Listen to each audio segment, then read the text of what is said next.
course launched, and so like the most I ever made in a single month was in January of this year, 2024, and it made like $80,000 in the first in its launch weekend. In one weekend you made 80K. Yeah, it was amazing. stupid. This is kind of how a Mike Shake script would look. What are the 5 things that are most impactful to keep retention high? That's a really good question.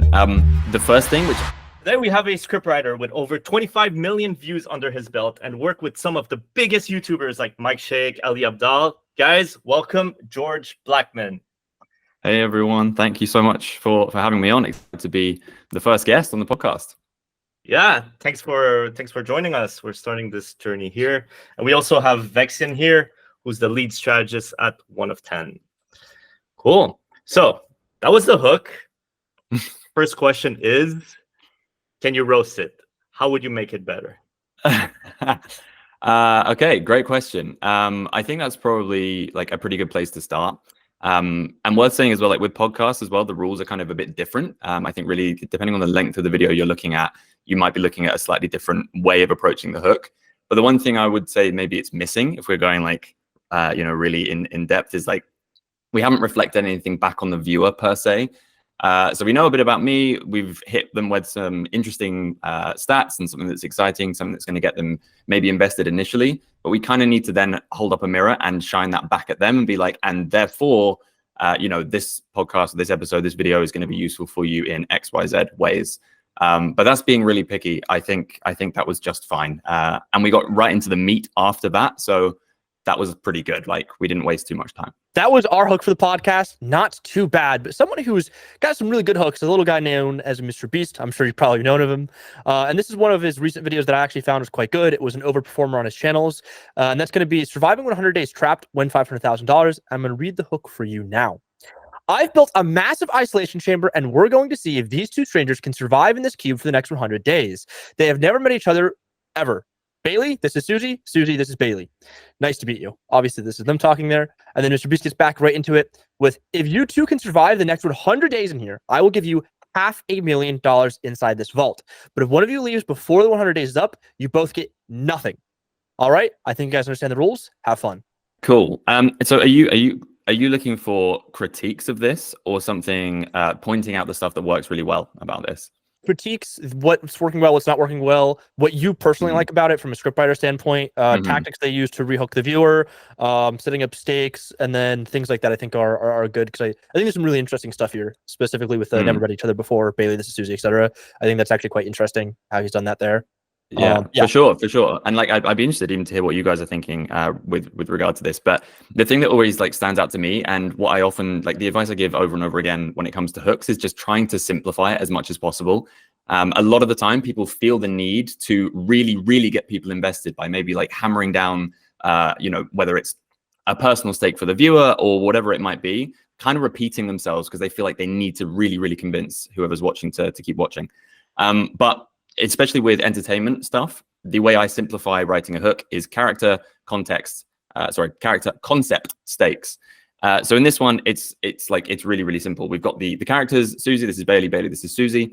As you kind of mentioned, Vex, there's some inherent tension and some inherent stakes built there with the fact that they've never met each other before. And so immediately it's raising questions for me as a viewer where it's like, okay, how are these two going to either work together or work against each other potentially, given that they have no prior connection? Will they build up a sense of loyalty for each other? Will they not? Like, that's an immediate thing that sparks in my mind just by that introduction. So we've got character, very, very briefly done. Concept, again, like it kind of goes without saying that the hook is obviously something they presumably are working on, really, really, really tightly when getting these videos out. But the concept couldn't be done more simplistically. Or rather explained more simply. So like, it's very simple information. I've built a big isolation chamber. Can these two survive there for the next 100 days? That for me is like super, super clear. And so again, that's the concept is explained very quickly. And then we kind of mentioned stakes already. There's a little bit of that comes from the introduction of the characters. But obviously the main thing with a Mr. Beast video is like the money is the thing that's at stake. And again, that is introduced really, really simply. In terms of like lessons that people can take from this, I think it's rare that people are going to have a video where the concept is so bombastic that you don't need to say much more than like what it is, and B, that the stakes are, a shed load of money. that's kind of hard to do. And so maybe there's like, other things we can talk about in terms of how that character concept stakes thing can be applied to maybe slightly smaller scale videos. But certainly in terms of what I'm reading there, it's like the simplicity is what I guess he is really, really good at, and distilling that character concept stakes into as little time as possible, essentially. Love it. That was great. That was beautiful. All right. What did you guys pick out though? Because I know, Vex, I feel like you were just getting enthusiastic about it before I started talking. No. So I'm a really big fan of this hook. I love it because it does a few things really well, and it sets up kind of multiple different conflicts. So the Susie meet Bailey for the first time, I think, is really interesting. I think that gets viewers invested right away because you can see their first interaction on camera. So unfortunately, a big thing with these hooks is that we're not showing you guys the actual video. So I mean, the hook goes hand in hand with what's being visually displayed, and the visual there is like they kind of walk in on like off from each side of the screen, and they shake hands. It's kind of awkward, and that builds up kind of an arc in itself from the viewer's standpoint, because like you get invested in the characters because like, oh, there's the first time they're meeting. I'm also meeting them for the first time as well. So there's kind of like a little bit of symbolism there for like the viewers. Like, oh, like we're all meeting for the first time essentially, and then you grow with them throughout the video and you see them progress. The next thing, which is really interesting, is this sets up kind of a really interesting conflict point as well, where it's like, I'll give you the $500,000 inside the vault. That's awesome, but if one of you leaves, the 100 days is up. So like the meeting is a tension point. And then the stakes of what will happen if they fail is also another tension point. So it ramps up these kind of like conflicts. And it's like, oh, now I'm like way more invested all of a sudden because now I'm meeting them for the first time. Now I see the stakes that they're facing. And then he's like, okay, here's the rules, have fun. Right. And I think that's pretty interesting from a few different standpoints. And I also think the 100 days in itself is really interesting because we know these things like feats of exceptionalism are something that are pretty useful on YouTube that do pretty well. So like 100 days, etc. Right? Like 100 days challenges is actually a big niche in itself in like the gaming sphere and like the fitness sphere and like whatever. Like I did 100 push-ups for 100 days, right? So it's just kind of another one of those viral elements, and that also is like kind of a bit of a conflict point because like doing anything for 100 days straight is difficult. Meaning for the first time, kind of okay, that's kind of weird. Whatever it may be. And if one of us fails, we lose out on all this money, right? So there's like a progression of conflict that happens within the script that I think sets up the video for, or primes the video for success, right? Because now there's like kind of 3 reasons to be invested in the video right away that are 3 pieces of conflict that will have to be resolved. And the viewer wants to see that. For my point, I think a subtle thing here is like during the whole video, they might go against each other, or also they might have a relationship, which I think is a big thing why people stayed and see, oh, is something going to happen or is nothing going to happen? Are they going to hate each other? The whole relationship between both, I think, is interesting. Over 100 days closed in. Agreed. I thought that was I think one other thing that kind of came up in my mind, and maybe this isn't as relevant, but like, Mr. Beast presumably gets millions and millions of returning viewers every time. This one, weirdly, like I haven't seen this one, but for the most part, I watch, most of his stuff because it's Mr. Beast. But he's drawing on elements in this one of things that we've seen before, where if you have seen some of his previous videos, there is an immediate tension with, say, the 100 days thing that you were talking about, Vex. Like we've seen somebody fail. I think it was the supermarket one where somebody like failed to complete the challenge or to do it for as long as the challenge was supposed to be for. And then similarly with whichever it was, I think the ages 1 to 100, maybe it was that one. The one where at the end, the 2 characters had to basically do, there's a show called Golden Balls in the UK, which I think is kind of what he was riffing on, where they kind of have to like bluff each other out of who has the money, who doesn't. And that same element of having these 2 strangers who are potentially going to have to, be faced with choices similar to that and, rely on each other's truthfulness. That's another thing that if we've seen Mr. Beast before, that's like, oh, I remember being so engaged by that kind of that conceit. And so now I'm more intrigued to keep watching this one.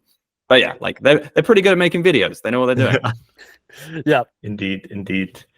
So that was for Mr. Beast. Now you have 30 seconds to give one piece of advice that would improve anyone's YouTube video. What would that be? One piece of advice. Okay, figure out who your audience is, even though obviously you're going to be looking to expand your viewership constantly. If you don't know who you're writing for, it makes it really, really difficult to make any kind of decisions. It genuinely makes spending an hour or 2 hours really looking into your audience demographics, figuring out their psychographics by sending out an email, doing polls in your community, whatever it might be, to build up a picture of who you're trying to write a video for, will make the process of actually writing that script significantly less overwhelming. And it's something that sounds very boring, and it's something that a lot of people skip. But if there was anything that I could encourage you to do, it would be to create an audience avatar and know who you're talking to, because it'll make the whole process way easier. Love it. And more effective. Well, say, I don't know if I've got seconds left, but it'll also mean that the video is more targeted and therefore, in theory, will perform better over time. That's great advice. I mean, that's what I do for one of my own channels, and maybe that'll be a question that we have here in a little bit. But yeah, I mean, it is super high leverage, especially for, I think, new YouTubers and like, you know, getting into a market. It can give you a massive leg up on the competition, and I think that is probably one of the best pieces of advice that you can give in 30 seconds. Yeah, Cool. that was pretty great. Actually, what would be even greater is if you show a typical script you wrote, and like, what was the thought process behind it? Yeah. Okay. Yeah. This is an interesting one, because like I've written for a bunch of different people, and like right now I have my kind of my system, which I've tried to distill, and it's kind of been a process of working with all these different people and figuring out gradually what this system would look like. And so no one client that I've worked with and no one script that I've really done for a client features like all the elements of it. It's just been a kind of a really iterative process. But if I share my screen, I want to kind of show you some examples of like how that's kind of looked over time and some of the more important elements that I think about. So can you see my screen? Yes. Cool. Okay. You could zoom in a bit. Yes, I fully will. In fact, let me go. I'll go full or do the drop down, and then I'll zoom more in on the script. So this is one, just to give you like a basic example of what the kind of like the formatting that I use has been, and probably more commonly was. This was a video for Creator Booth. You can see I last minute, rather than just pasting the embed, I thought I'd use the actual 1 of 10 featured little plugin thing. Cool. So this video is doing okay, and this is kind of how I think about it. So from like a purely structural standpoint, I pretty much have, if I'm doing a voiceover, I'll say it's a voiceover. Anything that is indented underneath implies that it is happening at the same time as the line that comes above. And then anything in red is like a change of camera angle, or whatever it might be. And then blue is B-roll, anything in green is text. And so that's like in terms of the formatting, how I think about it. But again, we spoke just now about the idea of character concept stakes for an entertainment video. When I'm doing educational stuff, which is more where I've spent my time working, it's a slightly different version of that same formula, which is target, transformation, and stakes. They're kind of parallel to each other, but it's just slightly different because we're kind of achieving different things with an educational video. So in this case, if we just focus on the white text, this is kind of what I'm thinking of. So YouTuber Thomas Frank makes over $100,000 per month without lifting a finger, sort of. So it's like a bold opening statement, but it's what I'm thinking is target. So in this case, target is the audience avatar, the person that we are trying to target with this video. $100,000 per month is the thing that they want to achieve, and so like we are calling that out right away. We're immediately highlighting the thing that is the desirable thing that they want and showing an awareness of who they are and what they want. But it also plays a little bit into transformation, which is the next thing, which is, again, you want to be crystal clear, especially in the hook, what the transformation they're going to experience by the end of the video is. And so again, that kind of alludes to the idea that like this is kind of where this video is going. We're going to be talking about how you can potentially achieve that. But this stream of passive income didn't come around overnight, and to create a system that helped him achieve it, he had to do something that most of us could scarcely imagine: abandoning his 2.5 million subscriber YouTube channel. This now kind of brings in more of the stakes thing. So stakes is common to both education and entertainment stuff, because this is like a really interesting stake. Like why did he have to abandon a 2.5 million sub YouTube channel in order to achieve this? Is this something, am I going to have to make some great sacrifice in order to achieve this transformation that you're starting to promise me? And then we come on to this bit here. So why was this necessary? And more importantly, why is this something that should worry creators who are totally reliant on their YouTube channel as a source of income? Again, we're now back to the target. Again, we're showing we understand who is watching. It is someone who is probably a YouTuber who is currently reliant on AdSense, doesn't maybe do sponsorships, doesn't do whatever else. And so again, we're trying to, and these things, they're always merged. It's partly we're doing target, but we're also doing stakes, because it's like, we're saying, why should it worry creators? So there's a bit of stakes there, and we're showing that we understand who we're talking about here. And so that's kind of the end of the hook. Then a lot of the time, like this is not always necessary, but with Ed's videos, when I was working on Creator Booth, he's like a metaphor heavy guy. And so we'd immediately jump into something incongruous, but something that just re-engages your brain and actively speaks to you and forces you to think about something. So we've asked this big question, and then we say, to answer that, I want to ask you this. Do you ever worry that you don't see your friends enough? And that by itself feels a little bit weird, but it's got my attention back. And there's a visual cut at this point. I can't remember if actually we use this piece of B-roll, but there is a visual cut, something else different happens. And so it's basically the idea of whenever we're at one of these transition points, and I'll actually show you a second example, which kind of alludes to the same thing. But whenever we're at one of these transition points, whether it's between the hook and the first point, or whether it's between points, you don't want to give your audience a second to wonder what's going on. We want them immediately to be thinking about a question that we're asking them, or aware of what the next segment is building towards, because those transition moments are the most important points where people are likely to think, like, do I actually need to keep watching this? I could just click the little YouTube button at the top and I'll have hundreds of other videos to potentially take my time. So yeah, those transition moments are really essential. And I think if we look at this second script, we might get a similar kind of thing here. Again, we could talk through the hook. You'll see like broadly similar things. I guess maybe the main thing to do, if you want to just pause this, if you're watching it on video stuff, have a read through that and see if you can spot the target transformation stakes stuff that I talked about. But I want to just, again, talk about this transition moment here. So again, we end the hook by saying, by the end of this video, you're going to understand blah, blah, blah. So that's transformation. We're promising something specific, and how to overcome those objections so you can start making money more consistently as a creator. So that's more of that, doubling down on that. But then we go straight into this bit where we say, well, first, I want you to take a moment and imagine your product or service is one of the mutants from X-Men. So again, it's something really incongruous, and something that, again, is accompanied by something visually incongruous, gives us a chance to cut away from the A-roll and see something that is just different and actively engages us. So those are why I picked those two examples out, because I think there's a lot of, there's a lot to be said for that formula for the hook and being really conscious of those transition moments as well. I'm curious, I've got another one here from a video that I wrote, which is like really heavy on the target transformation stake stuff. But if you think we've covered that, then I'm happy to kind of move on to a Mike Shake script, which is like a really different example visually and could be interesting.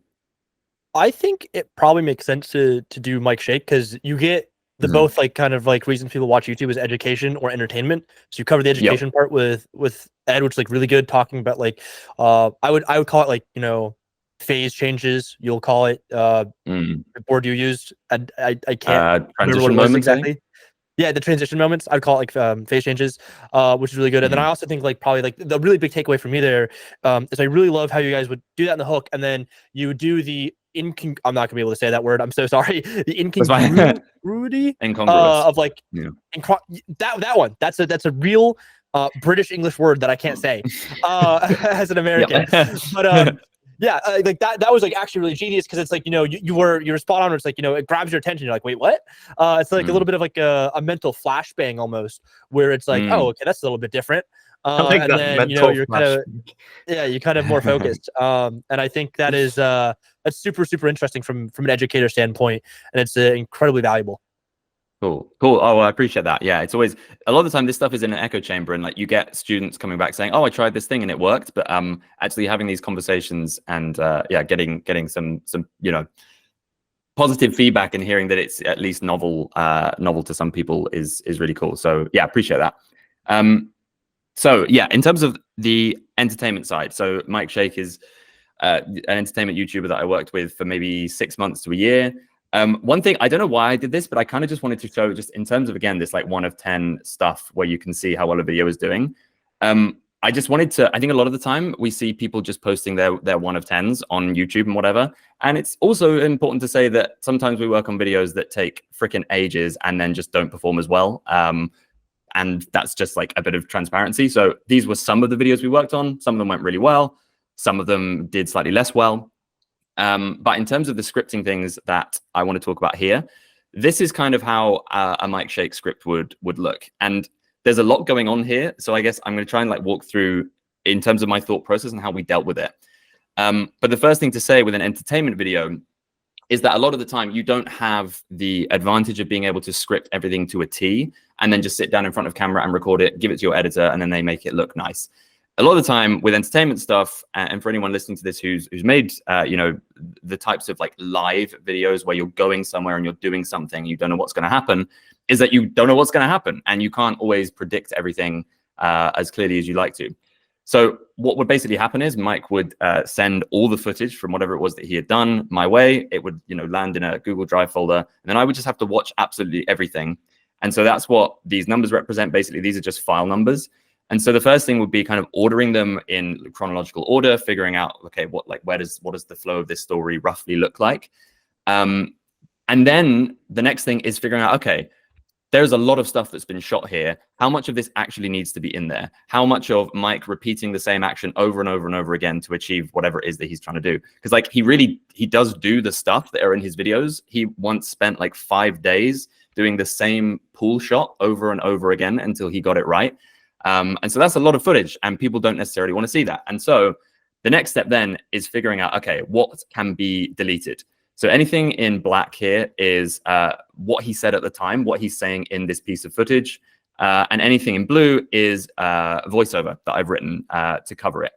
So reading this first sentence here, this is what he said at the time. He says, all right, to celebrate before going home, even though there is really nothing to celebrate because I've got 5 skills left and I'm extremely tired, I'm going to try to open a bottle using a glass.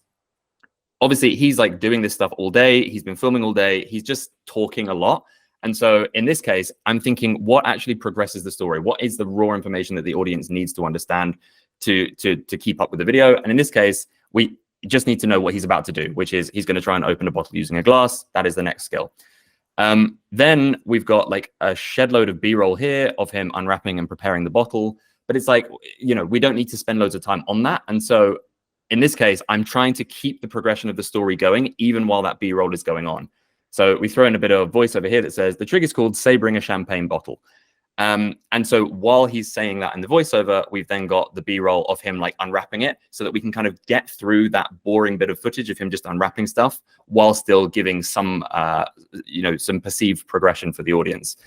Again, and then I won't go through too many of these lines, but it's just to give you a sense of it. Next line, I already watched a few videos about this, which he did. Like he was watching a tutorial beforehand on how to get it right. But it's like, does the audience care whether or not he's learned it from a tutorial or whether he's just going to, improvise it on the spot? No. So we get rid of it.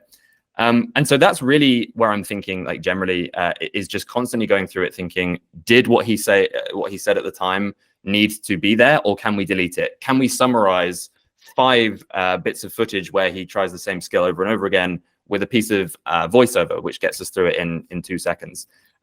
Even one thing that I learned from Mike while I was working with him a lot was like, hey, references like Jedi, for example, how many people are going to get that? Probably a lot, but maybe not everyone. And so it's always thinking about, all these like little things. I think this was one of the higher level channels that I work with where the amount of attention to detail towards the end was pretty extreme. But yeah, that's an example from an actual script. One other thing that I did want to talk about just before we end like this little bit is, if you're still struggling to figure out whether a line needs to be cut from your script or not, and you've tried doing it intuitively and it's still not clear whether or not something needs to be there, there are a few tests we can do. But one thing that I'm always thinking about in terms of this stuff is whether the line contains one of these 4 things, which is new information, progression of the story, regression away from the goal or whatever's going on, or emotion, like it elicits something emotional, or it relates to something that is emotional. If a line doesn't have any of that stuff, broadly speaking, it's something that can go. This can feel like overkill as well. And I know some of my students have said this is kind of where it feels like too much work sometimes, but it's just a little test that I find is useful if I can't figure out what to cut or not. So in this case, this is another extract from a Mike video. This is at the tail end of learning a skill where he's exhausted. He's been doing stuff for like 17 hours and he's not going to sleep for another 10 or something. So these lines here, at this point, I was dead. So we see him, physically exhausted. It elicits a kind of sympathy from us as the audience. I wasn't even 1/3 of the way through the challenge. Again, so that's just information. Like it's rooting the audience in the structure. We know that he still has 2/3 of the challenge to go. And by the time I ate and rested, I realized I basically only gotten all 6 skills in 6.5 hours.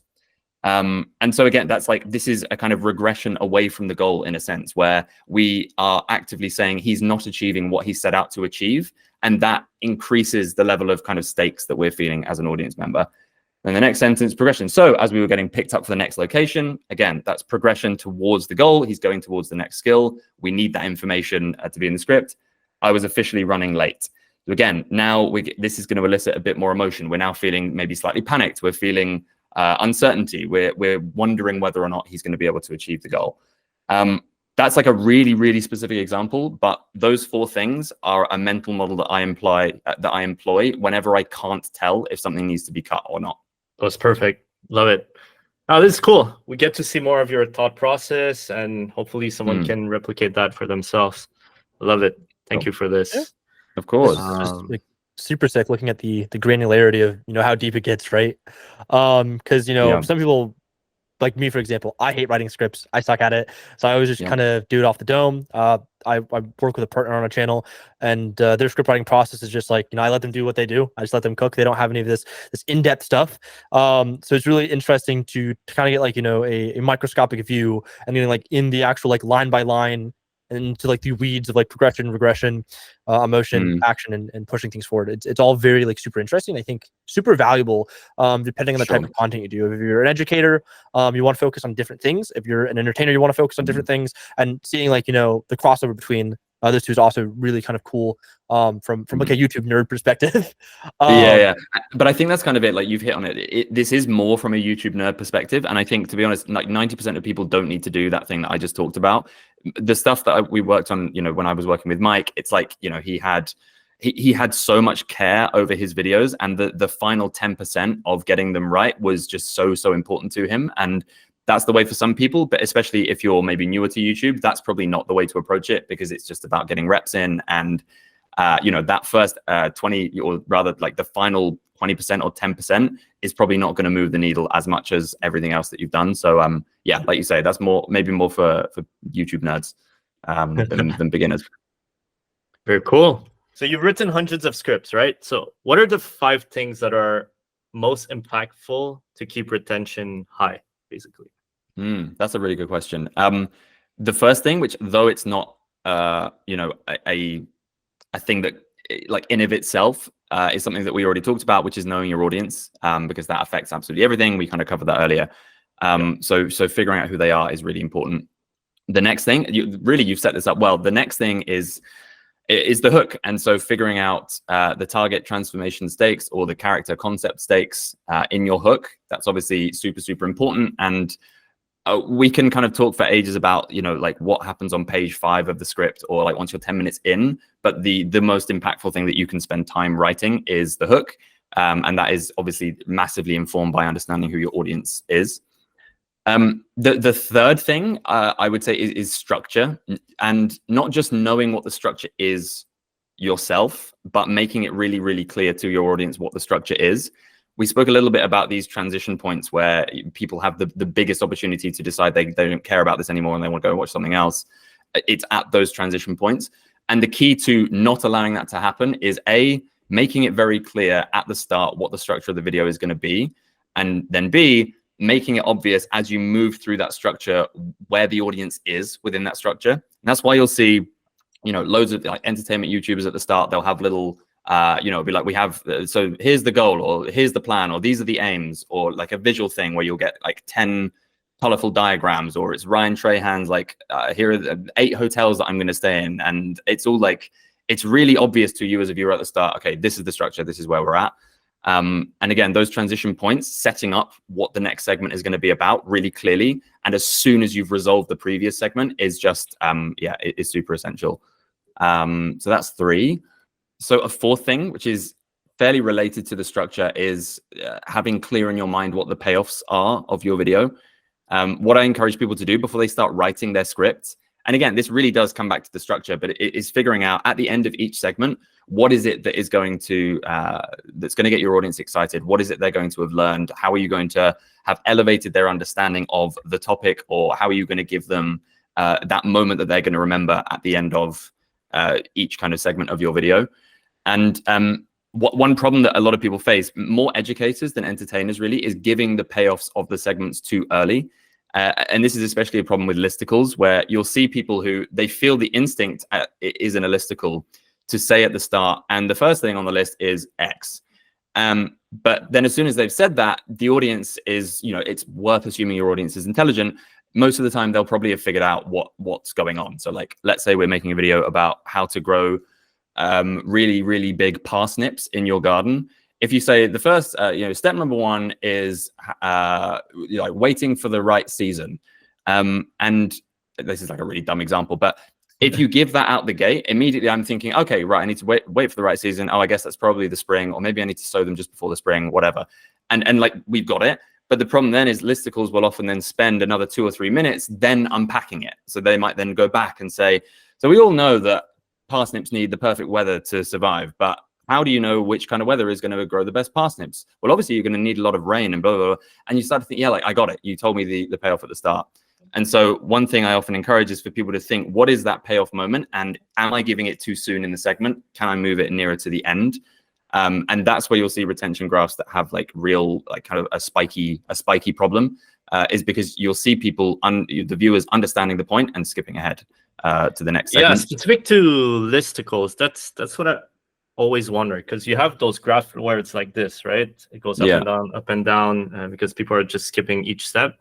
How, for listicles specifically, do you keep retention as flat and high as possible? Yeah, no, that is a really good question. And it's something that, thankfully, the solution is fairly simple a lot of the time. And it does just come down to literally moving that payoff to the end and finding a way to naturally delay talking about it until slightly later. But that doesn't mean you're just padding for time and you're trying to kind of abuse your audience's trust with the time that they're giving you. It's more that you want to present the information in a more memorable way that is actually going to mean more to them and is going to stick with them. And so, like, Ed is a really good example of this. Again, he was already, he was sort of like, the metaphors king on YouTube before we worked together on Creator Booth. But that's certainly how I was thinking when I was writing some of his stuff for Creator Booth. So, for example, in one of the videos that Ed and I worked on together on Creator Booth, we're talking about monetization myths that surround YouTube. And we gave this as a listicle where it was like 5 different myths that are about, related to monetization and what creators think and, the actual realities of monetization.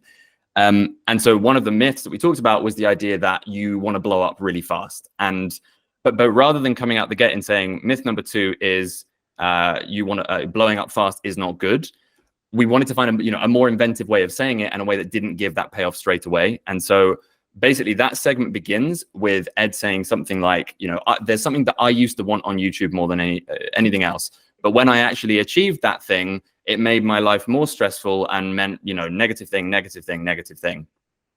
And so gradually we then kind of drip feed in this idea that he's talking about blowing up.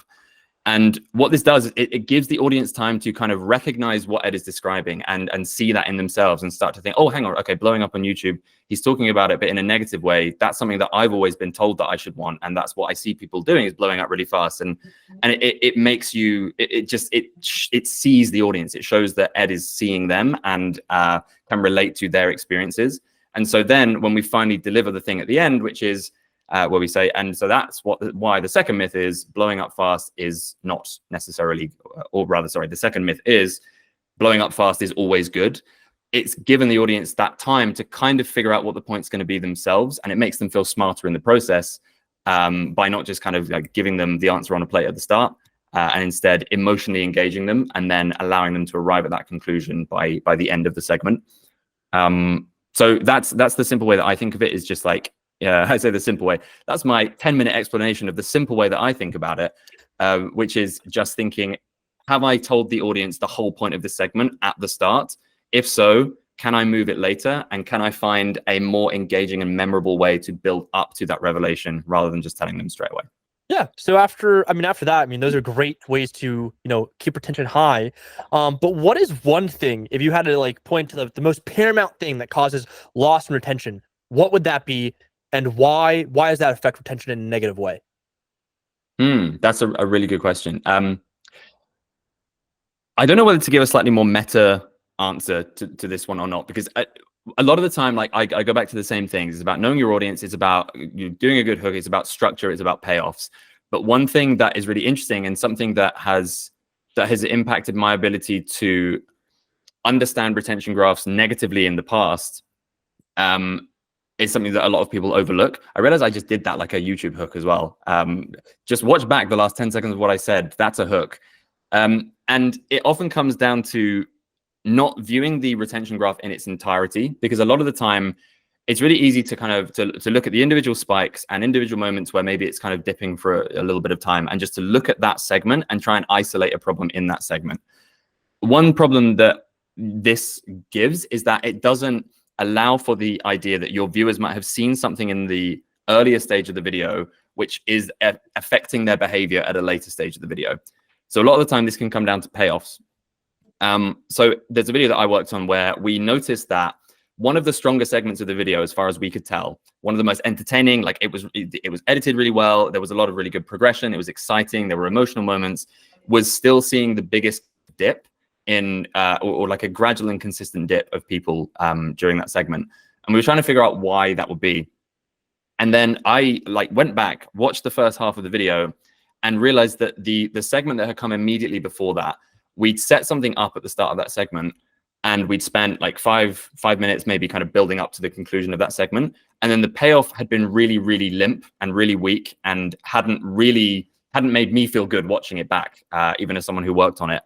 And so the problem then is that even though the next segment might be amazing, you've damaged the trust with your audience in that previous bit. Like, that's a really dramatic way of thinking of it. But essentially, if I'm a viewer getting onto this next segment of the video, I'm thinking, the last 5 minutes of my time kind of feel a bit wasted. And is this something that I want to commit to again? It kind of becomes like a toxic relationship where you're like, okay, maybe I'll try one more segment and then see whether or not things get better. But for a lot of people, that is the trust damaged, and that's already, enough for them to think, okay, I'm gonna get out of here. And so that's why I think that's something that I always think about, is if I'm trying to figure out why a segment is not performing well or it's doing something, it's always looking at the video in context and thinking, has something else happened that could be prompting this problem that I'm having? So like, again, it's a slightly like a broader scale answer. It's not one specific thing that damages retention, but it's like having that awareness is so critical to reviewing retention graphs in my experience. Yeah, I mean, I think that's like super interesting, especially with the damaging the trust of the audience. I come from a background of thumbnail design, and it makes sense where it's like the damaging the trust of the audience is like clickbait, for example, right? But that's like a great way to damage the trust with the audience, and that in turn hurts retention, right? It's kind of interesting how those things are linked. Now, speaking of retention graphs, I'm going to share one real fast. I'm not going to get too in depth with it, but I would love for you to maybe point out some things, if possible. It might be a little bit too hard because I don't have the script in front of me, but this is potentially something that we could look at and maybe even play bits of the video. And let us see if this will work. Can we see this? And I can zoom in as well. We can get really, really fun with this. I can see So this is a video from my channel. For context, we are a video essay channel focusing on video games. Two of my favorite things. This video has 300,000 views in the last 2 months, and this is the retention graph. I can open it up more, or I can leave it like this, whatever you think is best here. That's okay. No, that's fine. That works. What is your thought process, if you could think out loud like that, people can see how you think of it? Yeah, for sure. So immediate thought is, well, like it's got 300,000 views, and so naturally that's contributing to a slightly smoother overall thing. So it's maybe like a little harder to pick out individual moments where there's just like a bad thing happens for 5 seconds, and that's why. But on the whole, it looks like anyway, there's no major moments where there are any like significant dips, except the moment that jumps out to me is this bit just after 30 seconds, where after the natural initial drop off, it kind of plateaus completely for like 2 seconds, and then there is the one time where retention starts to dip more aggressively than anywhere else. And so that's kind of where I would be starting in terms of like things to look at. But again, like I was just saying, I always, when I'm doing retention reviews for people, I always like to watch the entire thing first, and just to again provide that full context. But in terms of individual moments, that's the bit that jumps out to me, is why does it plateau for almost like no time and then dip again more suddenly? Interesting. Beyond that, I'm kind of looking, the first half is where like the majority of the viewers getting lost is. And so like when I used to do retention graph reviews in my newsletter, I would literally cut up the graph into segments and have like green for where it's really flat, yellow for where it's kind of in the middle, and red for where it's really bad. And for the most part, the second half is fairly flat, and I don't know how much use there is in spending ages and ages reviewing that. But clearly that first half, there is enough of a significant enough dip that I'd be thinking, is there something in the structure? Is there something in the hook that hasn't signposted the structure of this video clearly enough? What are those transition points like? How clearly are we setting up what's coming next? Especially, you know, this video is like relatively long, like it's not super long, but, you know, relatively long. And so especially in videos like that, your audience needs to be super clear on where they sit. They need to be oriented within the overall structure. So like just looking at the graph by itself without knowing anything more about it, I'd be looking at that initial plateau and that first half to see if there's anything with structure. Awesome. Super useful. And I think that makes a lot of sense, right? In terms of like where the viewer gets lost, and as for like, you know, viewers flattening out over time, like longer into the video. I think it makes a lot of sense because there might just be some videos where it's like, you know, you click on the video, right? It's like the advertisement, and then you watch and then you're like, oh, this is not that great. And you have that like viewer shed, right? There's no way you're gonna ever have 100% retention, but there are ways to optimize it. Like there's this big drop here, and it really could just be like, you know, we set up a certain payoff and we don't deliver upon it, and then we have that viewer shed, right? And then kind of back to the shopping analogy, like, hey, maybe you buy something from an ad, doesn't really work out, you just return it, right? These are viewers kind of going back to the YouTube homepage ecosystem or wherever it may be. And as for the flat bit, the thing is I'd actually love to, you know, go deeper on that at a later point, not in this podcast, but myself, where it's like, how could I have retained this flat bit? Like we clearly set up tension here in some way that kept the viewer engaged for almost 9 seconds, 10 seconds, and then there's a hard dip there. And I think that's really interesting because it's like the drop off is not great, but I'm not looking to mitigate the drop off. I'm actually kind of looking to continue that flattening out. If I can get like 66% retention all the way up into like 3, 4, 5 minutes, now that's something I can you know, really learn from and elaborate on later down the line in my future videos in an iterative process. So yeah, I think that's super helpful. That's cool. Do you have any idea? I'm just like, I always get curious just looking at stuff like that. Do you know why? Have you got a sense of why it flattened out so much at that point, or not without? I would have to see it because this video was I mean, like I reviewed the scripts, but that video was like 2 months ago. I do know that it was a pretty emotional one and it was like pretty hard hitting. It was really, that specific one was like super related to the title and thumbnail. Where it was like, you know, we killed Call of Duty, which is kind of like a crazy statement. So we kind of go in depth about how we killed Call of Duty there. And I think that's like, you know, I think that was the point where like we build up before we say like we killed Call of Duty. Like Call of Duty is like declining because of like XYZ reason. And then there's like maybe a little bit of tension right there. And then it's like we killed Call of Duty. And then it's like people are like, oh, we didn't actually kill Call of Duty. It was Activision or whatever. And you see that reflected in the comments, which is a really good thing. I'd also love if YouTube added a feature where it's like, if you comment, I can see the timestamp in the video where you were watching when you commented. Like that would be like so useful because like that's like free feedback right there. It's like this guy said this at 2:45 in the video as he's watching it. And I'm like, why did he say that in 2:45? And then I can use that as but that's like totally like a feature that I like. That'd be so cool. Yeah. Very cool. So we've nerded out a lot here, front loaded a bunch of value. And we can know more about you. Like, how did you actually become good at script writing yourself into this? Yeah, it's a great question. I mean, one thing that was a real dichotomy for me when I first got into all of this, and especially freelance, was that I started out working with Ali Abdaal, and then I went freelance. And the weight that his name carried, obviously, like was super helpful for me out the gate. But the issue was at that first point, everyone was like, "Oh, he's written for Ali Abdaal. He must be brilliant at this." But actually, and you know, I've spoken about this before publicly, is that I didn't really learn that much about script writing for YouTube when I worked for Ali, partly because we were hired as writers, some of us, but then we ended up like I was working on a second channel for a bit, which ended up not getting off the ground. And then I was helping out with some course stuff. And then I ended up kind of becoming a bit more of a jack of all trades and less of a straight script writer. So the problem was I came out of that with the tag of Ali Abdaal's ex script writer, but without I felt the chops to actually back it up, because I didn't have a system. I didn't really have a thesis. I didn't have anything I felt confident teaching. And so the reason I then kind of ended up niching myself down a bit was because I was like, right, I need to get my skill set up to the level that I think people would assume it is based on this guy that I've worked for. And so for the first kind of 6 months when I went freelance, I was literally just saying to people, look, here are some, send me your retention graphs. I will review them as just some guy, basically, see if I can give you any useful pointers.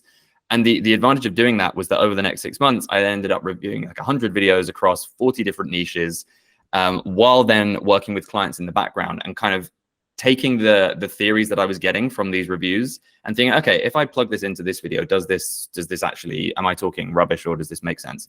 And so it was that kind of process of just forcing myself to be in the weeds and forcing myself to study it and forcing myself to try and, like I say, get to the level that people maybe thought I had. And so it kind of just went from there. And then gradually through doing that and then sharing my insights on Twitter, it just, there was a brief period where I was thinking, oh, maybe I'll be like the retention graph guy. But then I don't have the kind of analytical insights. Like I don't use the YouTube Studio in as in-depth a way as maybe some like you guys would do. Or, I would see Paddy Galloway sharing his like really data-driven stuff, or like Mario Juice sharing really data-driven stuff. And I was thinking, I don't think I can compete in this like retention graph space. And so then I went all in on the script writing thing. And that's kind of where it went from there. Yeah, I think that's super interesting. And I also think that's like super relatable from my point of view, where it's like, like I'm just some guy, I'm just gonna review your retention and here's what I think. It's basically how I got started, or adjacently, or it was like I was some guy, my best friend happened to get into YouTube and he happened to get like super lucky at the time. And then I was like, thrust into a position where it's like I was helping him out and he like ended up getting like almost like 500,000 subscribers in like 2 years. And then everyone's like, oh, like you must be good, right? And I'm like, yeah, I'll give you some advice for free. And then you get like so many like crazy repetitions in, and like you were saying, like over like what 40 niches, right? It was like the same way. It was like over, for me, it was like over like 20 niches or whatever. And then it was like, gradually kind of like working with the way up the step ladder. I'd like talk to the guy who was like 5th in the market. And then eventually I'd end up working with the guy that was number 1 in the market, right? So I mean, yeah, cool. Super relatable. And I think it's a big takeaway for like a lot of people starting out is like, that's kind of what you should do. It seems like time and time again, I hear that same story. Yeah, that's really interesting, actually. Yeah, I'm that's reassuring to hear the same thing, because I think the impression, and you kind of have to give the impression all the time online that you kind of know what you're doing. But it's interesting to think that, a couple of years ago, half of us didn't even work in this space and people are just gradually figuring it out. So yeah, that's reassuring to hear as well. That's what I figured in this space. You could be at the beginning, you could be a YouTuber for the past 10 years. In the end, everyone is still figuring things out. Like everything's kind of still new, and so much place to grow. So yeah, definitely. This is how you started as a scriptwriter. But let's say people want to start becoming a scriptwriter. How much do you think they should charge? Basically, how much did you charge you yourself at the beginning as a scriptwriter, and how much do you charge now as a scriptwriter if you were scriptwriting for others? Another great question. So I started out when I was with Ali. I was a full-time employee. I don't know if I'm allowed to say like the exact salary, but it was like a decent, an average to decent like UK salary full-time working for him. But then when I went freelance, it was kind of the Wild West. Like I didn't really know what I should do, and so I started out. I think I charged maybe $250 was the least I ever charged for a script. Or like a 10-minute script. Or roughly. It's so hard to even set those boundaries. I don't think I ever did a script where I said if it goes over this length then I will charge more, which maybe I should have done. I don't have much experience there, but it was broadly a standard 8 to 12 minute YouTube video. I guess I was charging that, and so that was maybe we'd talk about this as well, but like when I had my agency, that was kind of my benchmark. I was like, I don't want to ever pay someone less than I started out charging.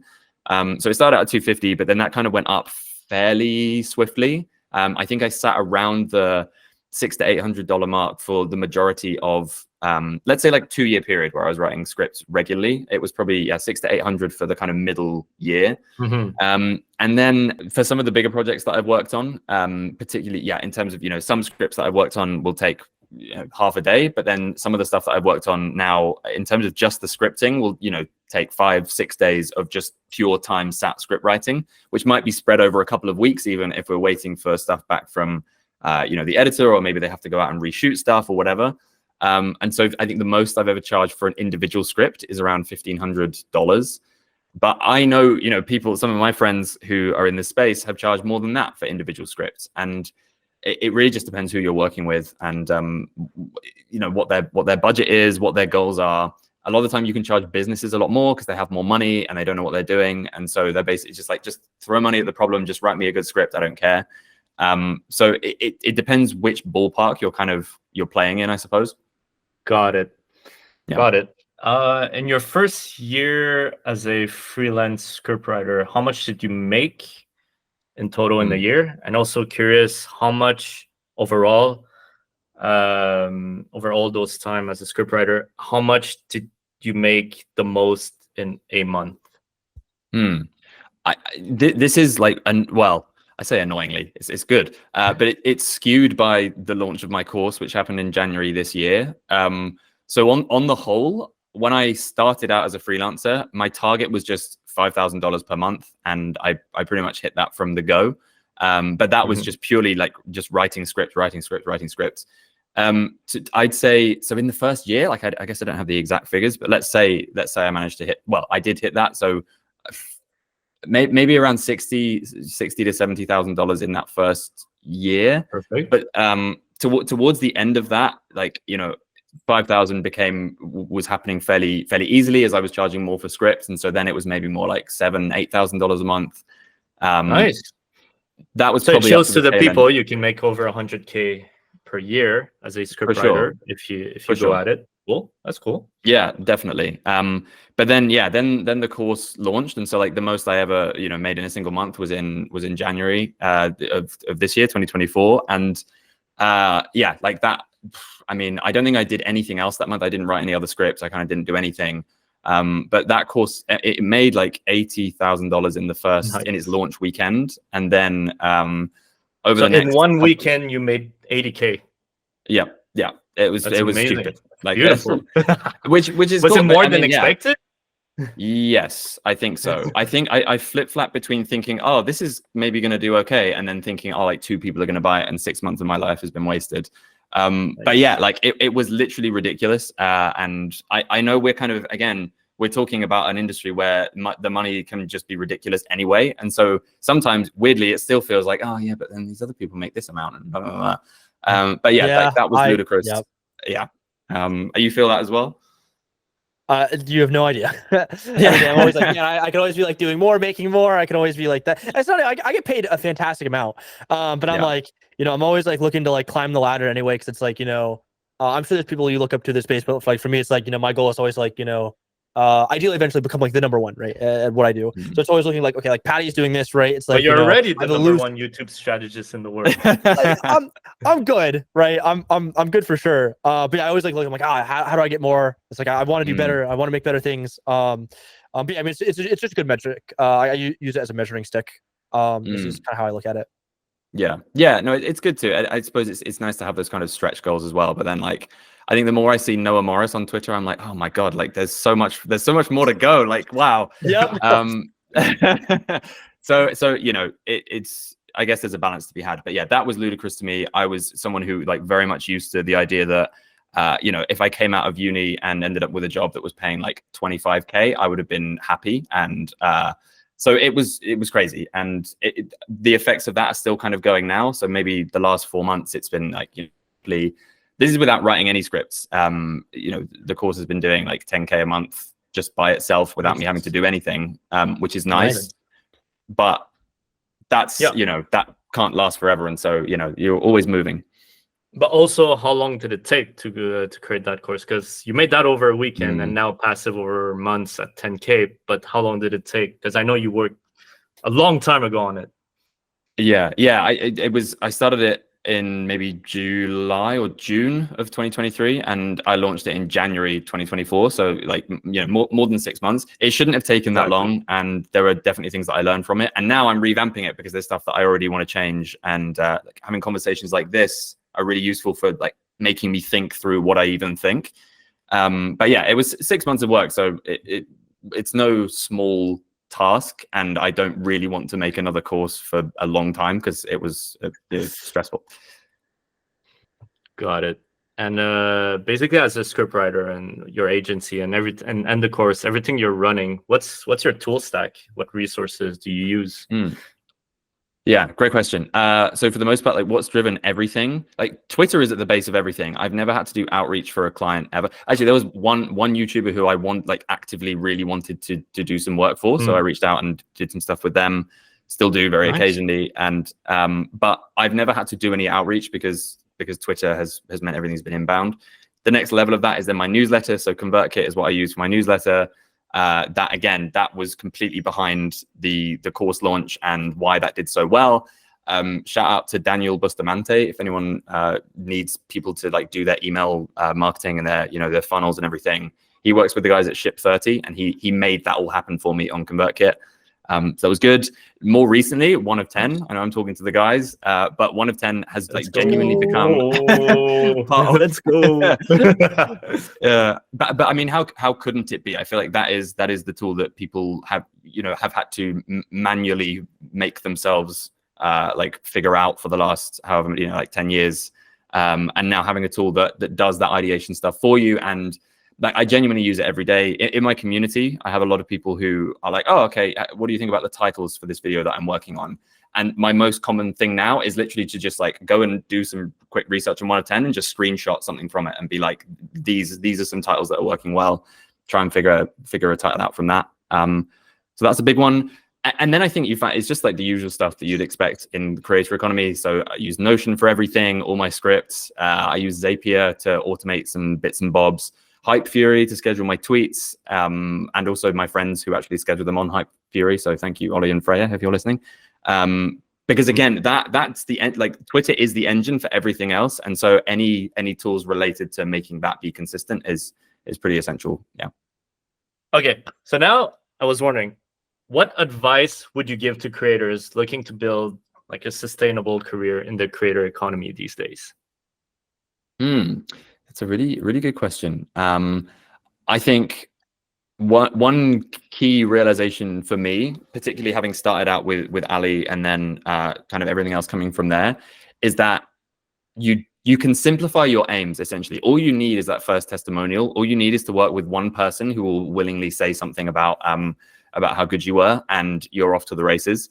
The next and kind of tangential thing is like, where do you share that testimonial? How do you get found? I really think sharing your insights and your wins and your kind of original thoughts somewhere about the industry is, essential. That's how I ended up, in the position that I am now, is because I just started writing on Twitter. I started writing a newsletter with no real goal in mind, but it shows that you are cultivating your own thoughts about something. And I think you kind of need to have a spiky point of view on something, or something that people associate you with, in order to gain that traction. And so there's thousands of editors, there's thousands of thumbnail designers, hundreds and soon thousands of script writers that are trying to market themselves, and trying to have your own unique place is really essential. And the way you do that is not by regurgitating other people's thoughts or retweeting 10 things a day. It's by studying something and coming up with your own theses, your own systems, your own whatever. So those would be my 2 things really. Like, think for yourself, talk about it, and you only need 1 client, and then everything else comes from there. I relate a lot with this, because basically the first time, basically with Mr. Beast, right? Initially, I did a video of how he grew. That was like 4 years ago. It had 100 views, and then he saw that, and then I started getting in contact with his team, and then got hired there a couple months later. Yeah, so little things like that. And then after, I started tweeting about all the work I was doing with YouTubers here and there. Really small, couple hundred followers. But then that snowballed over time to thousands, and now to where it is right now.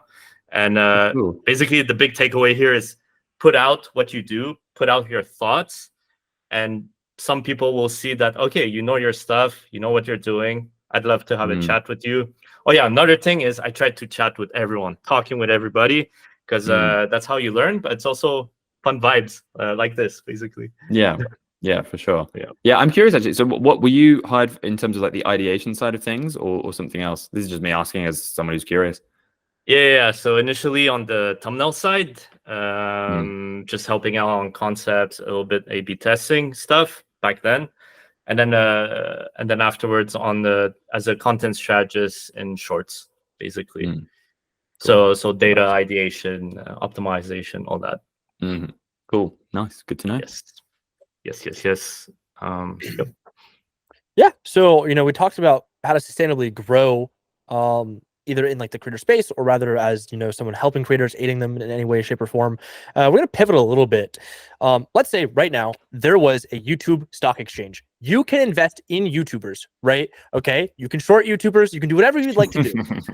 you had to pick 3 YouTubers that you would invest in, right? It could be a blue chip YouTuber like Mr. Beast, or it could be a 100x YouTuber that we've never heard before. Who would be the 3 YouTubers that you would invest in today if given the money to invest in their channel? That's a fantastic question. I don't know. I've done a lot of podcasts at this point, and they can sometimes like become stale. And that is such a novel question. I love it. The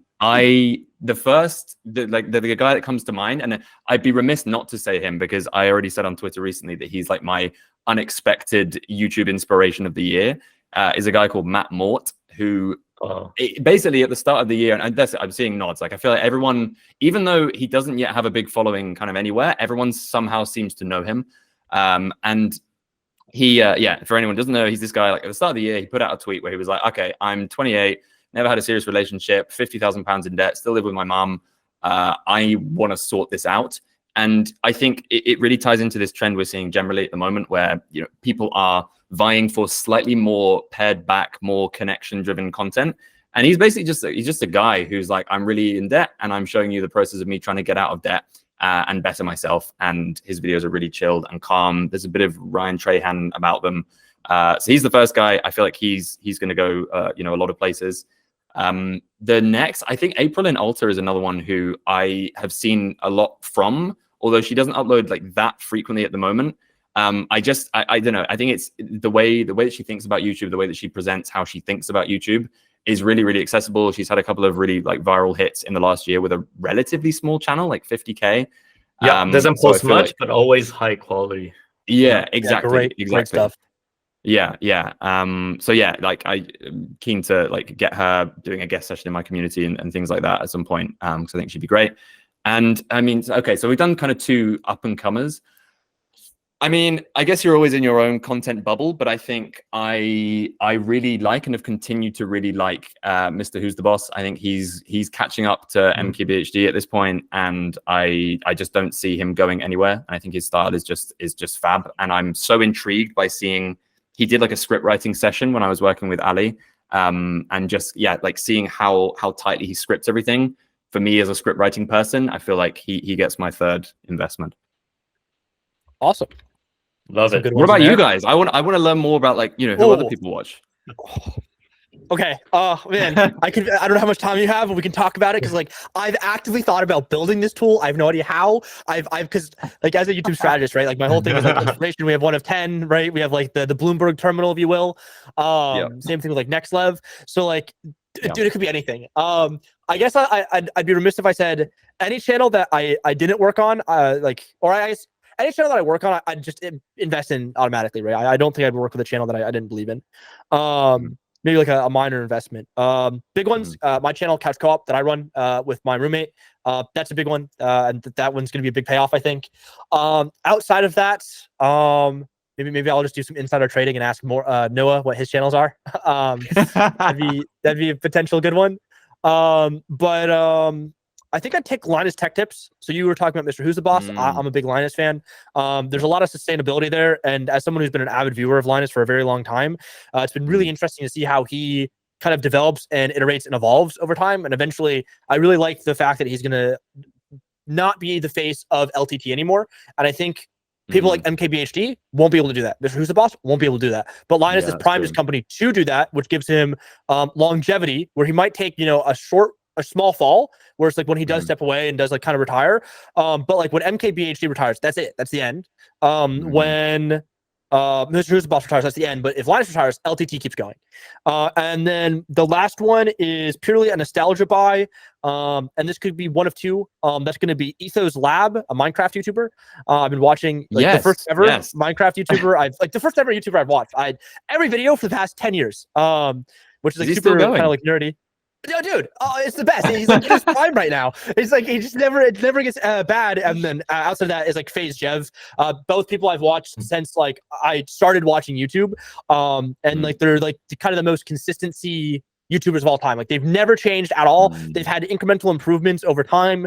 But it's never like if I show you a video from 10 years ago and a video from yesterday, like they are spiritually the same video. Like the only thing that's gotten better is like the camera quality, the game, like the recording quality and the audio quality. That's it. That's all I need.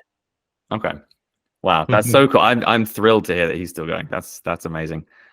Cool, Richard. I'm curious if you have any 3 as well. Yeah. A whole bunch. Those that come to mind. There's this guy called Mark Liu. He's like a solopreneur developer in the space. He was on Twitter, had his newsletter, started going more hard on YouTube. He's doing the same thing as what he did with his softwares, meaning fast shipping. So he's fast shipping videos like we're doing now with the podcast. He's basically taking 1 day a week where he just films something, and now he's crushing it. He'll hit 100K subs definitely before the end of the year, and he was like a couple of thousand subs just a couple of months ago, which is crazy. Wow, okay. So we'll see That's where cool. the growth goes. If not another one that I've been seeing for the past year, it's called Sickos. Now there are a couple hundred thousands. It's their own niche, but I can see that they can be at multiple millions. So it'll be interesting in the next year or so.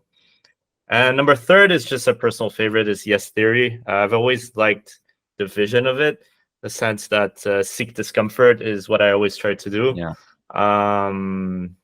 Like posting on Twitter, initially it was like kind of a seek discomfort for me, and that led to all of this, which is really fun. Yeah. So I'm always bullish on them. Yeah. Nice. Cool. Cool. And the last question that I always like to ask everyone, to my employees, to friends, to everyone I meet, is what is your dream? Basically. Ooh. My dream is, well, right now it's really sunny here, and that is not common. And so, and last year actually, we went for a couple of months in November and December. We went to, 1 month in the south of France, 1 month in Spain, and so it was sunny up until December. And so the dream is to be in the sun as much as possible, doing only work that I really, really enjoy. And there's still a bunch of stuff in my day which I don't love, and I can identify the stuff that I love. And so like I only want to be doing the things that I love, while able to spend as much time with the people that I love. My girlfriend and I live together, my parents, my friends. That's kind of the dream. Sun, work I love, people I love. What is the work you love? Because the subsequent question I always ask is, that's your dream? Yeah. But let's say you had, let's say, $50 million, $100 million, right? So you Mm. can do whatever you want. You'll buy the cars, houses, Yeah. Your parents, everything. But then what do you do every day? And that is what we see, what you love the most. Yeah. So making anything. So like even something like this would go down as, it's like the one type of call in my calendar that I don't dread is doing a podcast. So making things, whether it's this podcast like this, my own podcast, I really enjoy making. I really enjoy having skin in the game. I'm getting into, finally again making my own content. So I'm really enjoying writing the stuff for myself. I used to have a channel when I was like way back when. But yeah, doing that again is another big thing. Writing my newsletter, I love anything that involves actively studying and like learning stuff to do with YouTube, and then being able to translate that into something like a newsletter or a YouTube video or whatever. Just making things. I feel like I've missed making things. And a lot of the time, particularly like, my agency became, an admin task. And there are just a few like emails and admin tasks, and there's too much of that in my life. So just, I want to make as much stuff as possible. And while the weather's warm, basically. I love it. Great answer. Well, thanks, George, for joining us today. It was a pleasure talking with you. Hopefully, you guys have had great value from him. I'll put the link below to his Twitter, George Blackman, his newsletter, and his course. And also, don't forget to look at his podcast, Making It Podcast, as well. So talk to you soon again. Thank you very much. Cheers, guys. Appreciate it.